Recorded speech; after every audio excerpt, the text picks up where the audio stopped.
জাতিকে বলে জানাচ্ছি, জেল বলে ভাবি না, শেল বলে ভাবি না, যতক্ষণ পর্যন্ত দেহে শ্বাস আছে ততক্ষণ পর্যন্ত হাদিসের অনুবাদ করবো ইনশাআল্লাহ। এই দেশের মাটিতে যদি হিন্দু কথা বলতে পারে, এই দেশের মাটিতে যদি ইহুদি কথা বলতে পারে, এই দেশের মাটিতে যদি খ্রিস্টান কথা বলতে পারে, আমি আপনার এই দেশের মাটিতে হাদিসের অনুবাদ করতে পারি, আমি এই দেশের মাটিতে হাদিসের অনুবাদ করতে পারি। দেশবাসী জেনে রাখো, দেশ শ্বাস থাকাকালীন অনুবাদ করবই করব, দেশ দেহে শ্বাস থাকাকালীন অনুবাদ করবই করব।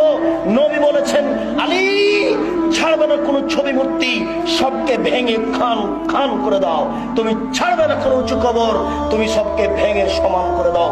মুসলিম জনাব জজ হাইকোর্টের মালিক জজ সাহেব আপনাকে বলে রাখছি, আপনি মনে রাখুন, কালকে যদি আমাকে আদালতে দাঁড়াতে হয় তাহলে আমি মুসলিম খুলে আপনার সামনে অনুবাদ করে দেখাবো। আপনার কোনো পথ থাকবে না, আপনাকে লিখতে হবে আদেশ দাতার ফাঁসি ঘোষণা করা হলো আর অনুবাদকের আজীবন জেল ঘোষণা করা হলো।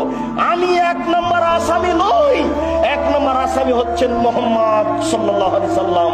তিনি হলেন আদেশদাতা, আমি হলাম অনুবাদক। তিনি হলেন আদেশদাতা, আমি হলাম অনুবাদক।